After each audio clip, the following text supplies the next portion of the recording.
नमस्कार दोस्तों, मैं संदीप कुमार आपका हार्दिक स्वागत एवं अभिनंदन करता हूं आपके अपने YouTube channel biology GK classes में। हम डाइजेस्टिव सिस्टम के विषय में देख रहे थे, जिसके अंतर्गत हमने डाइजेस्टिव सिस्टम को एक चित्र द्वारा अच्छे से समझा था, जिसमें हमने डाइजेस्टिव सिस्टम को दो भागों में बांटा था। एक तरफ हमने बांटा था कि एलिमेंट्री कैनाल होती है जो हमारे शरीर में मुख से स्टार्ट होकर के एनस तक फैली रहती है। तो मुख से मुख गुहा के बाद में फेरिंग्स के बाद में इसोफेगस से स्टोमक के बाद में छोटे आंत की तीन पार्ट होती हैं। ड्यूडेनम के बाद में जेजुनम और जेजुनम के बाद में होता है इलियम के बाद में बड़ी आंत स्टार्ट हो जाती है, जिसके अंतर हमने बात की थी। बड़ी आंत के भी तीन पार्ट होते हैं, पहला होता है सीकम और दूसरा होता है कोलन की तीन भाग होते हैं, और एक होता है आरोही, दूसरा होता है अनुप्रस्थ और तीसरा होता है अवरोही। और कोलन के बाद में आता है रेक्टम और रेक्टम के बाद में एनस होता है। इस प्रकार से मुख से लेकर के एनस तक हमारी जो एलिमेंट्री कैनाल होती है वो एक ट्यूब लाइक स्ट्रक्चर के रूप में फैली रहती है। इसके बाद में हमने बात की थी बक्कल कैविटी यानी कि माउथ कैविटी के अंदर कौन कौन सी संरचना पाई जाती, तीन संरचनाओं की बात की थी, जिसमें हमने पहली पढ़ ली थी। टीथ के बारे में हमने बात की थी। टीथ की जो सामान्य स्ट्रक्चर होती है उसकी हमने बात कर ली थी। तो टीथ में हमने देखा था कि टीथ की जो मुख्य स्ट्रक्चर होती है वो किसकी बनी होती है, डेंटिन की बनी होती है। और मैंने कल आपको ये नहीं बताया कि डेंटिन होता है ये मुख्य रूप से कैल्शियम फॉस्फेट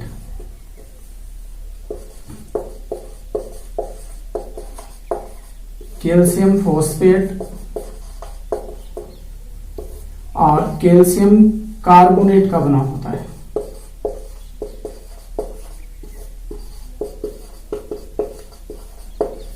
यानी कि जो डेंटिन होता है जो कि मुख्य पदार्थ होता है दांत का, और ये बना होता है कैल्शियम फॉस्फेट और कैल्शियम कार्बोनेट का।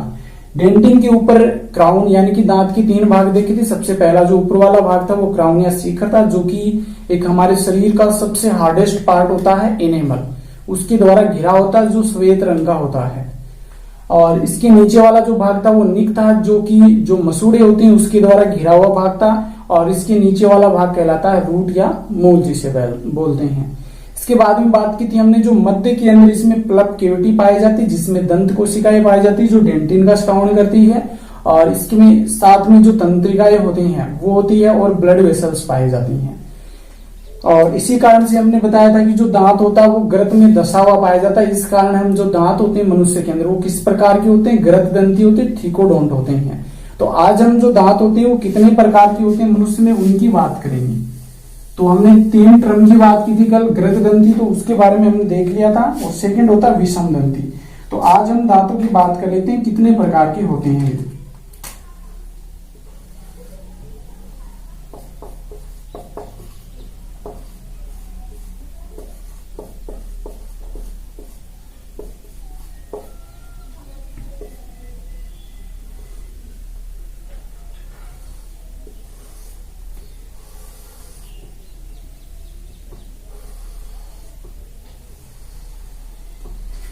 अब जो सबसे आगे की तरफ हमें सामने जो चार दांत दिखाई देते हैं वो कौन से होते हैं, इस प्रकार से व्यवस्थित होते हैं।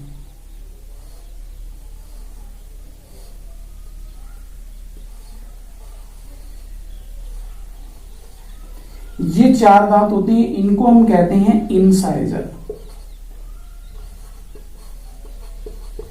इंसाइजर कहते हैं, और हिंदी में इसे कहते हैं कृंतक।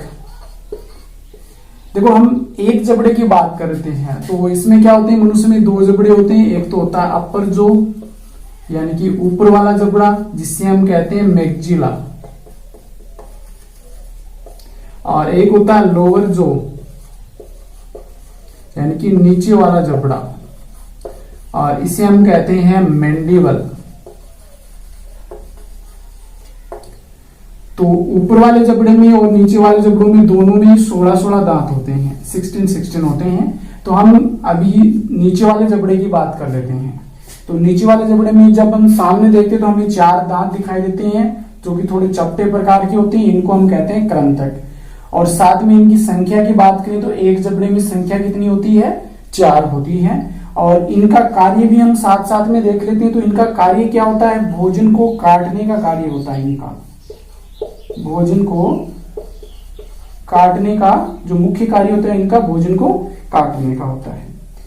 इसके बाद में बात करते हैं कि दो नुकीले दांत उपस्थित होते हैं इनमें, इस प्रकार से, जो कि हमने नॉर्मली बात करें जो कुत्ते होते हैं, जो डॉग होते हैं, उनमें देखे होंगे हमें सिर्फ दो ही दांत दिखाई देते हैं उनके ज्यादातर, तो वो नुकीले दांत होते हैं, वो जो दांत होते हैं वो कहलाते हैं केनाइंस। केनाइंस या इन्हें हम बोलते हैं रत्नक। और इनकी संख्या होती है एक जबड़े में, नीचे वाले जबड़े या ऊपर वाले जबड़े की बात करें तो दो होती है इनकी संख्या, और इनका मुख्य कार्य हो जाएगा भोजन को चीरने फाड़ने का।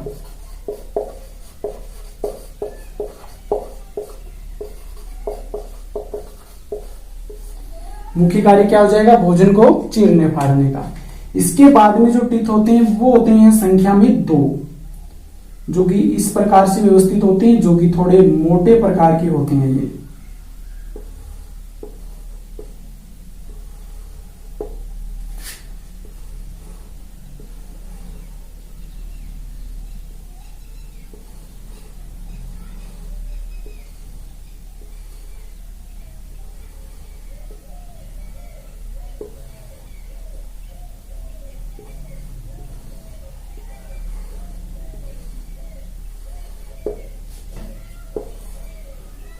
ये होते हैं प्रीमोलर्स। प्रीमोलर्स या इन्हें बोलते हैं अग्रचर्वणक। अग्रचर्वणक, और इनका मुख्य कार्य होता है भोजन को चबाने का।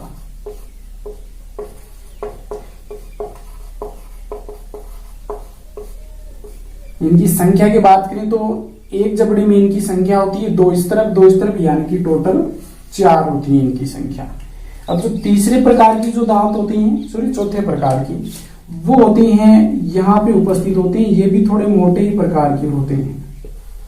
इनकी संख्या होती है एक तरफ 3, यानी कि एक जबड़े में इनकी संख्या होती है 6 होती है।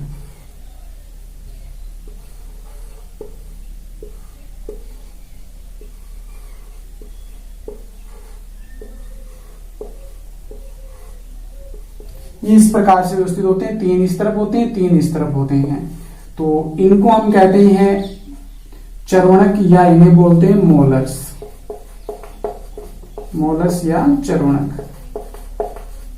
और इनका कार्य भी क्या होता है? भोजन को चबाने का होता है, और इनकी संख्या होती है टोटल 6 एक जबड़े में। तो इस प्रकार से देखिए तो जो दांत होते हैं मनुष्य के अंदर वो होते हैं टोटल 4 प्रकार के। तो इस कारण से हमने जो एक टर्म यूज की थी विषम दंती, यानी कि हेट्रोडोंट,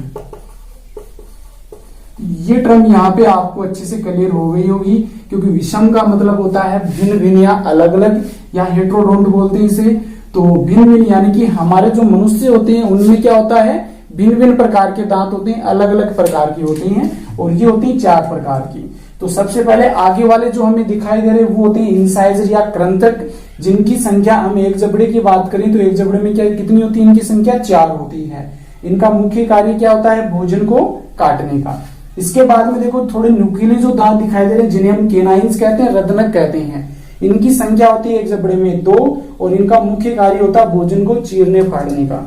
तो इनसे संबंधित जो तथ्य वो याद रखिए कि ये जो जितने भी मांसाहारी प्राणी होते हैं उनमें सर्वाधिक विकसित प्रकार के पाए जाते हैं। इसके बाद में ये वाली जो स्ट्रक्चर देख रहे हैं ये होते हैं अग्रचर्वणक या प्रीमोलर्स। इनकी संख्या होती है टोटल 4, और ये थोड़े मोटे प्रकार के दांत होते हैं, और इनका मुख्य कार्य होता है भोजन को चबाने का। इसके बाद में 3 इस तरफ और 3 इस तरफ, ये भी थोड़े मोटे प्रकार के दांत होती हैं, इनको हम कहते हैं मोलर्स या चर्वणक। इनकी संख्या होती है एक जबड़े में टोटल 6, और इनका मुख्य कार्य होता है भोजन को चबाने का। इस प्रकार से कुल टोटल बात करें तो अपर जो में 16 दांत होते हैं, और लोअर जो में 16 होते हैं, और कुल इस प्रकार से कितने दांत होते हैं?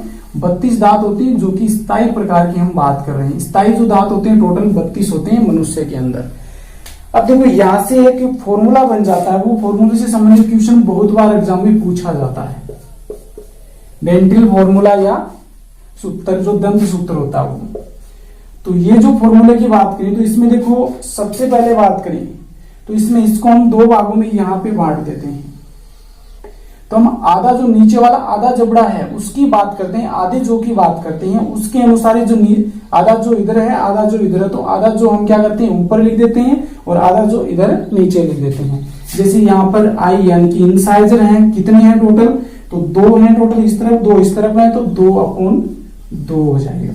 इसके बाद में आते हैं केनाइंस। केनाइंस इस तरफ 2 1 है और इस तरफ 1 है, तो 1/1 हो जाएगा। इसके बाद में देखो 2 इस तरफ है 2 इस तरफ, ये है प्रीमोलर से आगे चरणक, तो इसे हम पीएम से डिनोट कर देंगे और इनकी संख्या होती है 2/2। और इसी प्रकार से जो मोलर्स होते हैं इनकी संख्या 3 इस तरफ और यानी कि 3 हो जाएगी, तो 3/3 हो जाएगी। इस तरफ 3 है ना, 3 इस तरफ है, तो 3/3 हो जाएगी।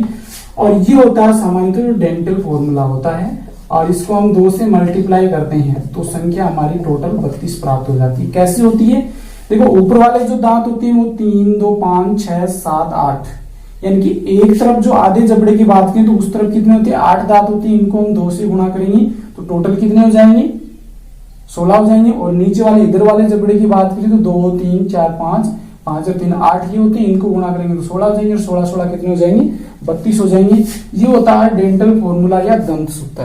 और सामान्य याद करने का तरीका यही है 21-23/21-23, इसको याद कर लो तो आप आराम से इसको क्वेश्चन को आप सही कर सकते हो।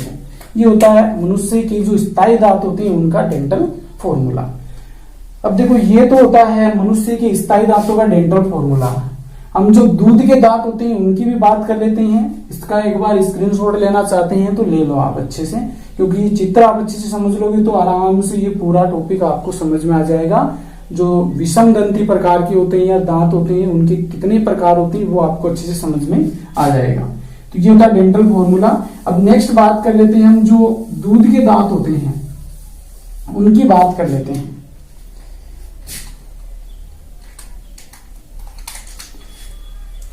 देखो सामान्यतः जो स्थायी दांत होते हैं वो आना कब शुरू होते हैं, तो ये होते हैं 5 वर्ष के बाद में, यानी कि बच्चे जो होते हैं जब उनकी 5 वर्ष एज हो जाती है उसके बाद में स्थायी दांत आना शुरू होते हैं।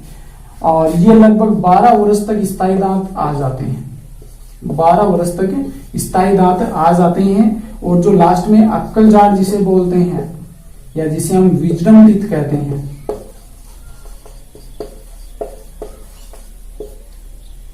या फिर ऐसा मान लीजिए जो कंप्लीट होते हैं, सॉरी विजडम टीथ, जो विजडम टीथ होते हैं ये आता है लगभग 20 से 30 वर्ष के बीच में। जो व्यक्ति के आगे होते हैं 20 से 30 वर्ष तब आते हैं विजडम टीथ। तो अब हम देख लेते हैं जो दूध के दांत होते हैं वो कितने होते हैं और उनका फॉर्मूला क्या होता है।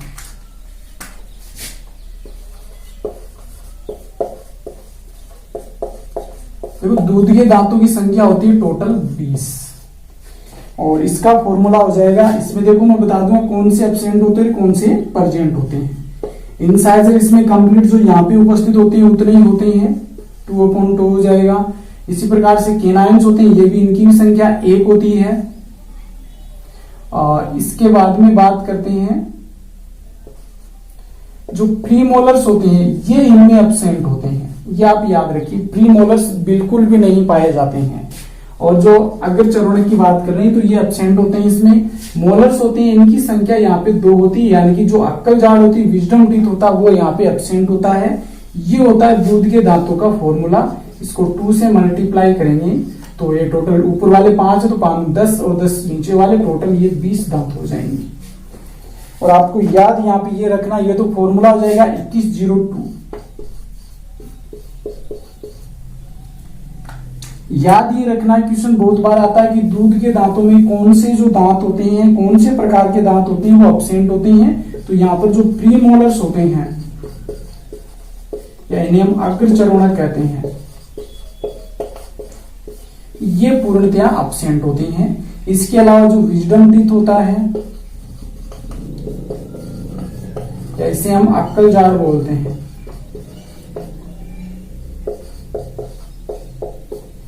ये अक्कल दाढ़,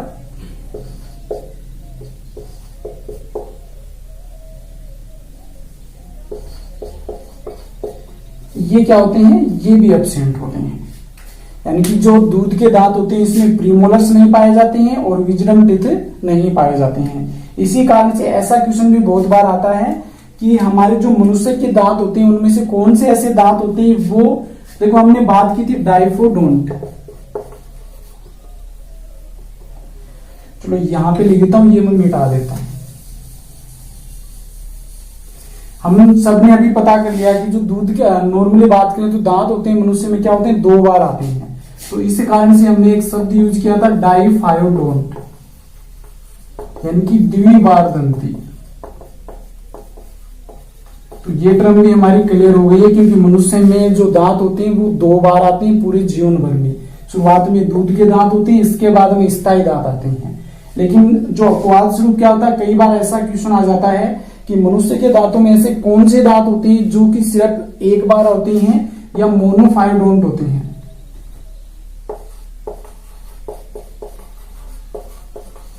मोनोफायोडोंट या एक बार दंती होते हैं। तो ये कौन से हो जाएंगे, देखो अभी मैंने बताया था कि दूध के दांतों में क्या होते हैं, ये एब्सेंट होते हैं प्रीमोलर्स और विजडम टीथ। तो ये दोनों ही क्या हो जाएंगे, मोनोफायोडोंट होते हैं, एक बार दंती हो जाएंगे। ऐसा क्वेश्चन क्या होता है, नीट में बहुत बार पूछ लिया जाता है कि जो हमारे दांत होते हैं उनमें से कौन से दांत होते हैं जो कि सिर्फ जीवन भर में या एक बार ही आते हैं। तो कौन से हो जाएंगे, प्रीमोलर्स या विजडम टीथ हो जाएंगे। और ऐसा क्वेश्चन भी आ जाता है कि जो दूध के दांत होते हैं इसमें कौन से दांत एब्सेंट होती है, तो अग्रचरणक और जो विजडम टीथ होता है, अक्कल जाल होती है, वो एब्सेंट होती है। ये टर्म ये आपकी क्लियर हो गई होगी।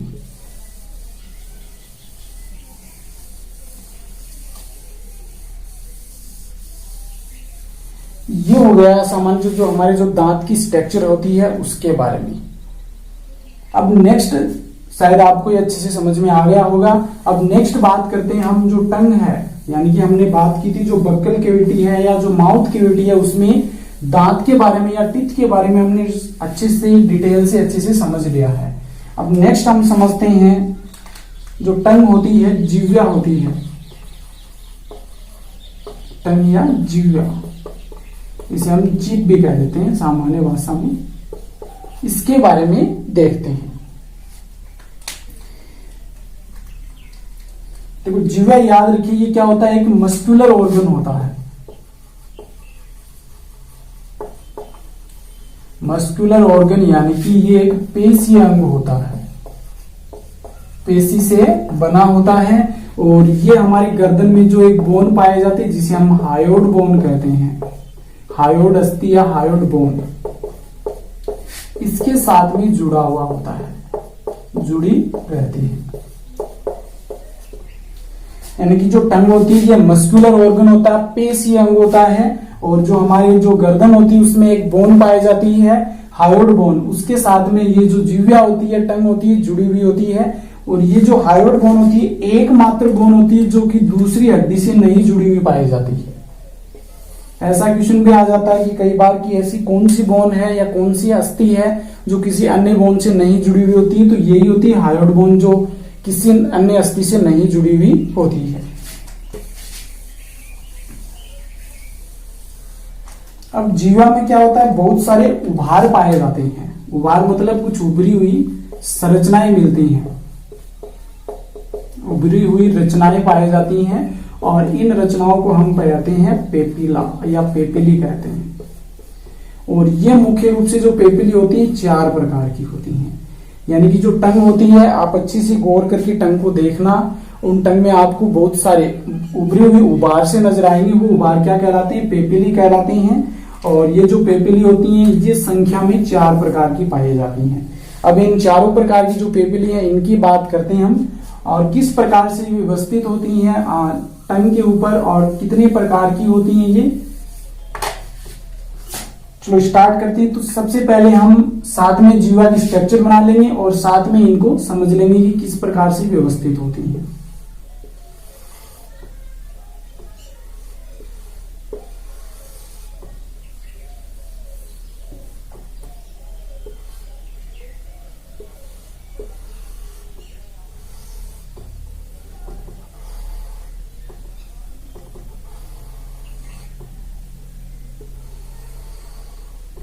ये होती है जिह्वा।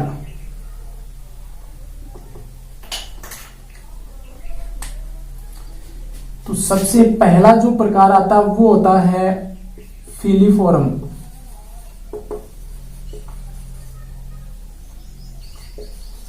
फिलीफोरम पेपिला।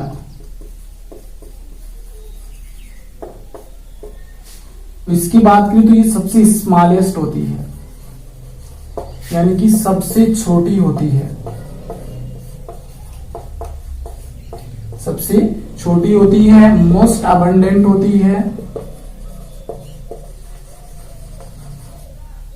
मोस्ट अबंडेंट होती है, यानी कि संख्या में बहुत सारी होती है, संख्या में अधिक होती है, इनकी अत्यधिक संख्या होती है।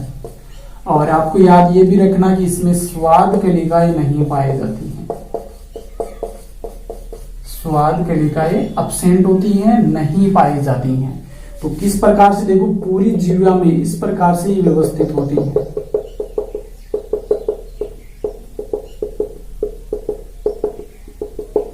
इनकी संख्या सर्वाधिक होती है, आकार इनका सबसे छोटा होता है, और याद आपको ये रखना कि इसमें स्वाद कलिकाएं वो नहीं पाई जाती है। नेक्स्ट जो दूसरे प्रकार की आती है वो होती है फंजीफोरम पेपिला।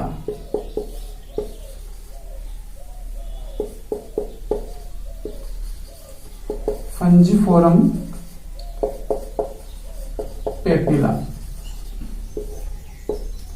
इनको आपको याद रखना कि ये संख्या में क्या होती है, कम होती है,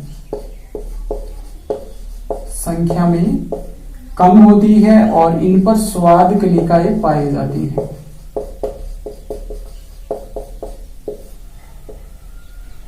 प्रेजेंट होती है, यानी कि फंजीफोरम फर्स्ट प्रकार की फिलीफोरम पेपिला।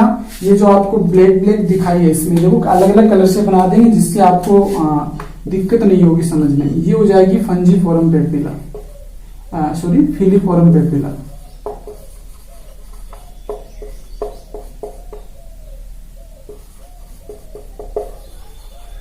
ये होगी फिलीफोरम पेपिला।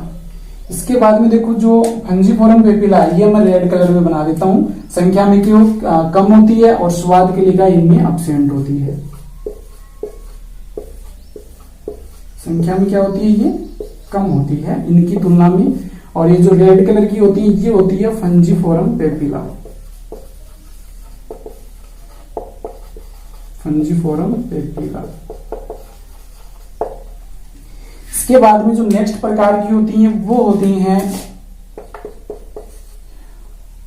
सर्क्यूमवेलिट।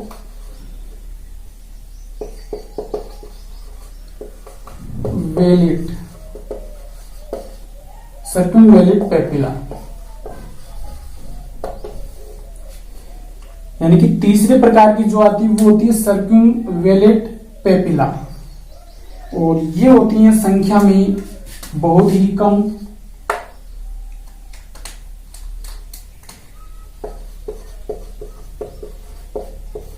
संख्या में कम होती हैं,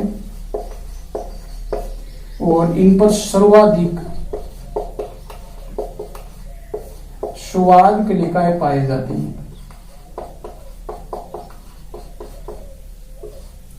सर्वाधिक स्वाद कलिकाएं प्रेजेंट होती है, यानी कि सर्क्यूमवेलिट पेपिला होती है जिस पर सर्वाधिक स्वाद कलिकाएं पाई जाती हैं। तो इसकी स्ट्रक्चर बना देते हैं, ये इस प्रकार से होती हैं।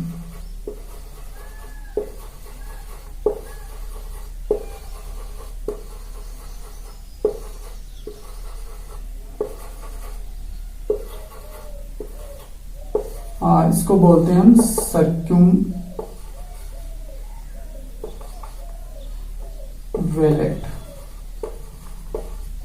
पेपिला। सर्क्यूमवेलिट पेपिला। और एक चौथे प्रकार की जो होती है वो होती है फोलिएट पेपिला।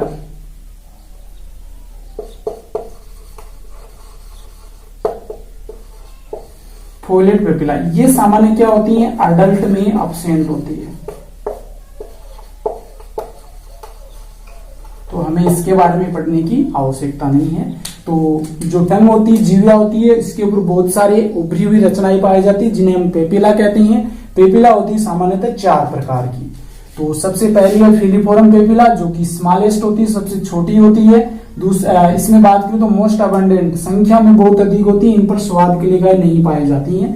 आप इस संरचना में भी देख सकते हैं, जो ब्लैक कलर में जो बनाई है वो कौन सी फिलीफोरम पेपिला है। इसके बाद में सेकंड बात करें तो फंजीफोरम पेपिला है, जो संख्या में कम होती है लेकिन इस पर स्वाद कलिकाएं पाई जाती हैं, जो कि रेड कलर में हमने बनाई है वो है फंजीफोरम पेपिला। इसके बाद में जो थर्ड प्रकार की वो है सर्क्यूमवेलेट पेपिला, ये संख्या में कम होती है लेकिन इन पर सर्वाधिक स्वाद कलिकाएं पाई जाती हैं, जो ग्रीन कलर में हमने चित्र में बनाई वो है सर्क्यूमवेलेट पेपिला। और चौथी प्रकार की होती है फोलिएट पेपिला, जो कि सामान्यतः एडल्ट प्राणी होता है, जो वयस्क मनुष्य होता है उनमें एब्सेंट होती है, नहीं पाई जाती है। तो ये होती है जो जीवा पर पाई जाने वाली पेपिला है। अब हम बात कर लेते हैं कि जीवा किस किस प्रकार की स्वादों का अनुभव हमें कौन कौन सी रचनाओं से करवाती है, तो उनकी बात कर लेते हैं। तो पेपिला वाला भाग आपको क्लियर हो गया होगा, तो इसको मैं एक बार मिटा देता हूं।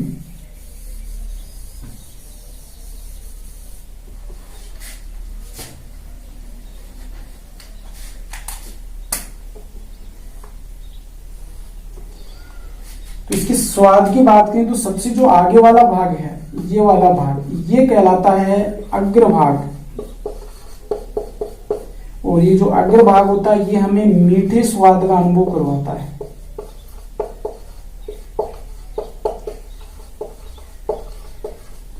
मीठे स्वाद का अनुभव करवाता है। इसके बाद में बात करें तो अग्रपश्च भाग होता है, ये वाला अग्रपार्श्व भाग, ये हमें नमकीन स्वाद का अनुभव करवाता है।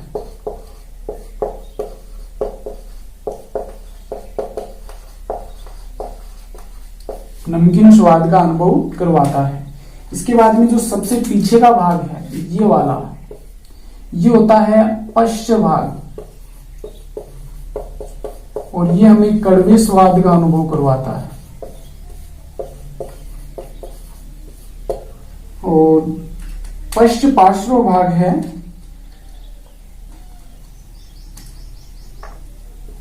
ये वाला, ये होता है पश्च पार्श्व भाग, और ये हमें जो खट्टा है, खट्टे स्वाद का अनुभव करवाता है।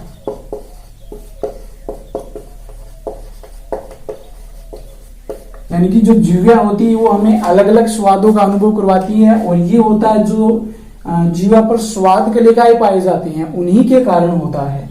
तो हम बात कर लेते हैं कौन कौन सी स्वाद। तो सबसे आगे का भाग है जीवा का, वो हमें मीठी स्वाद का अनुभव करवाता है, अग्रभाग इसे हम कहते हैं। और इसके बाद में जो आगे से थोड़ा सा पीछे का भाग है अग्रपार्श्व भाग, इसे हम नमकीन स्वाद का अनुभव करवाता है। और सबसे पीछे का भाग है जिसे हम पश्च भाग कहते हैं, जो कड़वे स्वाद का अनुभव करवाता है। और इसके बाद में उससे थोड़ा सा आगे यानी कि पश्च पार्श्व भाग होता है, जो हमें खट्टे स्वाद का अनुभव करवाता है। इस प्रकार से हमने जीवा के विषय में अच्छे से देख लिया है। अब नेक्स्ट बात करते हैं जो बक्कल कैविटी में जो तीसरा जो अंग आता है, यानी कि सेलेवरी ग्लैंड, जो कि हमारे एसेसरी ग्लैंड का एक पार्ट है। ये हम दोनों पार्ट पढ़े थे, ये तो एलिमेंट्री केनाल के थे, और तीसरा जो होता है वो सेलेवरी ग्लैंड की हम बात कर लेते हैं।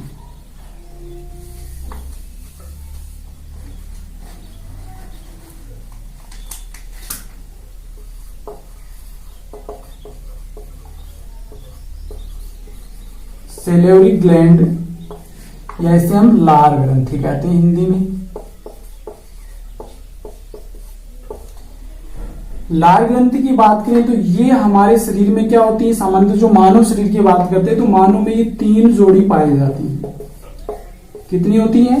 मानव शरीर में इनकी संख्या की बात करें तो 3 जोड़ी होती हैं। और ये कहां प्रेजेंट होती हैं? तो आउटसाइड, यानी कि आउटसाइड, यानी कि जो बक्कल कैविटी होती है उसके बाहर उपस्थित होती है। प्रेजेंट आउटसाइड बक्कल कैविटी, यानी कि जो बक्कल कैविटी होती है उसके बाहर उपस्थित होती है, जो मुख गुहा है बाहर उपस्थित होती है।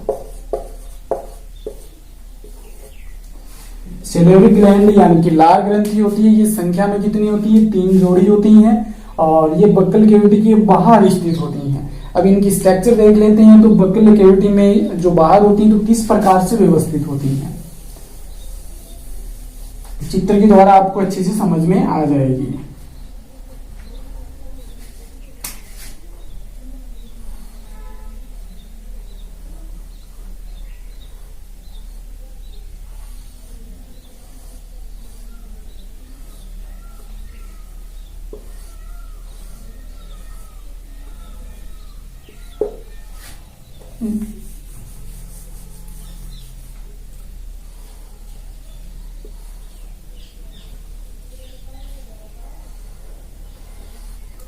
तो इसका मुंह मैंने ऐसे खोल दिया है।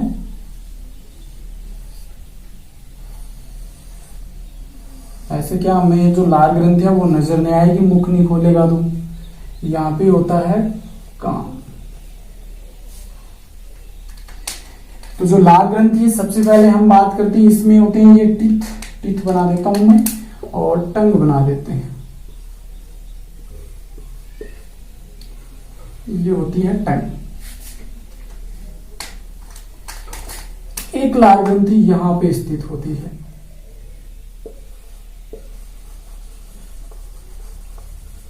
और ये जाकर के कहां खुलती है? जो दोनों जबड़ों का जो संधि स्थल होता है वहां खुलती है, अपना जो स्राव होता है वहां पे छोड़ती है। इसे हम कहते हैं कर्ण पूर्व ग्रंथि, या इसे बोलते हैं पैरोटिड ग्लैंड। कर्ण पूर्व ग्रंथि या पैरोटिड ग्लैंड स्थित कहां होती है? ये होती है कान के नीचे स्थित होती है। कान के नीचे स्थित होती है। जो दूसरे प्रकार की जो लार ग्रंथि वो एक होती है इस जीवा के नीचे, यहां पर।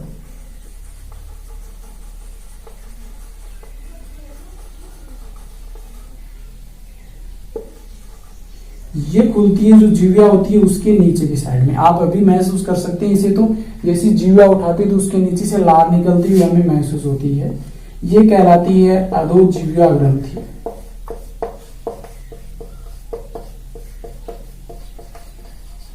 अधोजीवा ग्रंथि या इसे बोलते हैं सबलिंगुअल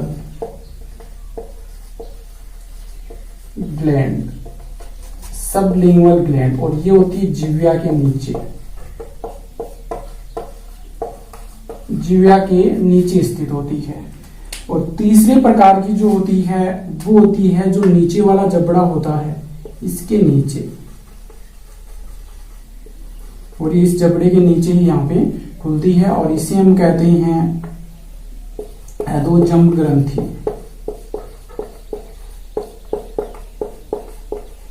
या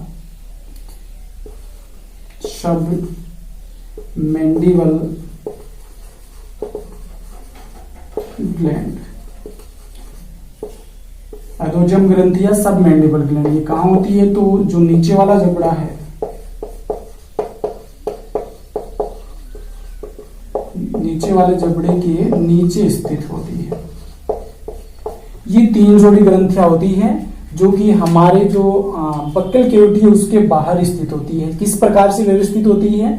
तो पहले हम पैरोटिड ग्लैंड की बात कर लेते हैं, जिसे हम कर्णपूर्वा ग्रंथि कहते हैं हिंदी में। ये हमारे जो कान होता है उसके नीचे स्थित होती है। इसके बाद में नेक्स्ट बात करते हैं अधोजीवा ग्रंथि। तो अधोजीवा ग्रंथि जो जीभ वाला पार्ट है उस जीभ की थोड़ी सी नीचे स्थित होती है, इस कारण हमें अधोजीवा ग्रंथि कहते हैं। इसे सबलिंगुअल ग्लैंड भी कहते हैं, और ये जीवा के नीचे स्थित होती है। और तीसरे प्रकार की होती है अधोजंब या सबमेंडिबल ग्लैंड। ये जो नीचे वाला जबड़ा है उसके नीचे स्थित होती है। ये तीनों जो लार ग्रंथियां उनकी स्थिति होती है। अब बात करते हैं कि लार ग्रंथियों के द्वारा सिक्रेट क्या होता है। तो लार ग्रंथियों के द्वारा लार का श्रावण होता है, और ये लार हमारे जो भोजन होता है उसको क्या करता है? नम्र बनाता है। और लार में उपस्थित क्या क्या होता है? तो लार में क्या होते हैं? एंजाइम होते हैं। इनके एंजाइमों के बारे में डिटेल से हम इसके बाद में जब बक्कल कैविटी में हम पाचन पढ़ेंगे तो उसमें इन एंजाइमों के बारे में डिटेल से देखेंगे। तो इसमें क्या होती है? 2 एंजाइम होते हैं, एक तो जो टाइलिन या सिलेरी एमाइलेज जिसे बोलते हैं, और दूसरा होता है लाइसोजाइम। ये 2 एंजाइम होते हैं। इसके अलावा कुछ आयंस भी होते हैं। आयंस कौन कौन से होते हैं? सोडियम आयन होता है, क्लोराइड आयन होता है, इसके अलावा बाइकार्बोनेट आयन होता है और पोटेशियम आयन होता है।